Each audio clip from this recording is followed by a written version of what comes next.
ဒေးဗစ်ဟာစီးပွားပြက်ပြီးပိုက်ဆံပြက်သွားတဲ့အခါအမိရင်းကိုဝတ်ပြီးတော့ဘိုးလူတန်းတဲ့အယုကိုလုတ်ခဲ့ပါတယ်သူကကျမ်းမာရေးအရန်ကောင်းပြီးခန္ဓာကိုယ်ပြန်လဲပြည့်ချူမှုမြန်ဆန်တာကြောင့်နှစ်အတွင်းမှာတင်အချိန်ပေါင်း933ချိန်အထိလူတန်းခဲ့မိပါတယ်တကယ်ဆက်လန်းကအဲ့ဒီနောက်နှစ်ပေါင်း20အကြာမှာစတာပါသူလူတန်းခဲ့ရကနေပေါက်ဖွာလာတဲ့ကလေးတွေဟာအခုဆိုရင်လူလားမြောက်ကုန်ကြပါပြီသူတို့အားလုံးစုပေါင်းပြီးဒီလူဝက်လူတန်းသူကဘယ်သူလဲဆိုတာသိချင်လို့ဒေးဗစ်ကိုတရားရုံးကြီးတရားစွဲဆိုခဲ့ကြပါတယ်ဒေးဗစ်ကရှေ့နေသူငယ်ချင်းကသူ့ကိုအိတ်ကြီးတဲ့အိတ်ပေးလိုက်တယ်အဲ့ဒီထဲမှာကလေး933ယောက်ရဲ့ကိုရဲရဆိုရင်ဖိုင်တွဲတွေပါဝင်နေပါတယ်ဒေးဗစ်ဟာဖိုင်တွဲတစ်ခုကိုကြပန်းနိုင်ကြည့်လိုက်တဲ့အခါရိုးသားဖြူစင်တဲ့ကောင်လေးတစ်ယောက်ရဲ့အကြောင်းကိုတွေ့ရပါတယ်အဲ့ဒီကောင်လေးဟာဘားတစ်ခုမှအလုပ်လုပ်နေပြီးမင်းသားတစ်ယောက်ဖြစ်ဖို့အိမ်မက်ရှိသူပါ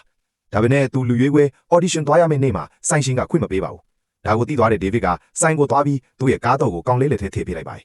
မင်းရဲ့အိမ်မက်နောက်ကိုလိုက်သွားပါလို့ပြောပြီးဒေးဗစ်ကကောင်လေးကိုစားစိုင်းမှာဝင်လုတ်ပေးခဲ့ပါတယ်နောက်ထပ်ဖိုင်တွဲတစ်ခုကတော့ဘဝကိုရုန်းကန်နေရတဲ့အဆိုရာမလေးတစ်ယောက်အကြောင်းပါ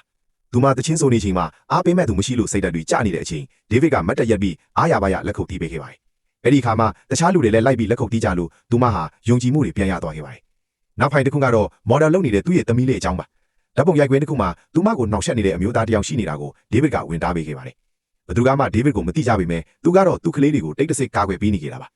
နောက်ဆုံးမှာတော့အုံနောက်လေးဖြတ်ရောဂါ cerebral palsy ခံစားနေရတဲ့သားလေးတစ်ယောက်နဲ့ဖိုင်တွဲကိုဖတ်မိတဲ့အခါဒေးဗစ်ဟာအသက်ရှူမားသွားပါတယ်သူဟာအဲ့ဒီသားလေးစီကိုသွားပြီးအတူတူလမ်းရွှဲပေးတယ်အစာကျွေးတယ်နေဘူးစားတူတူလုံပေးပါတယ်ဘယ်သူမှမသိပေမဲ့သူကတော့အနားမှာရှိနေပေးခဲ့တာပါ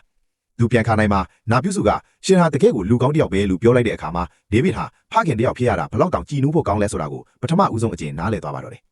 ကဲတကယ်ကြီးလို့ရောတခုခုကိုလှူဒန်းပူကြလား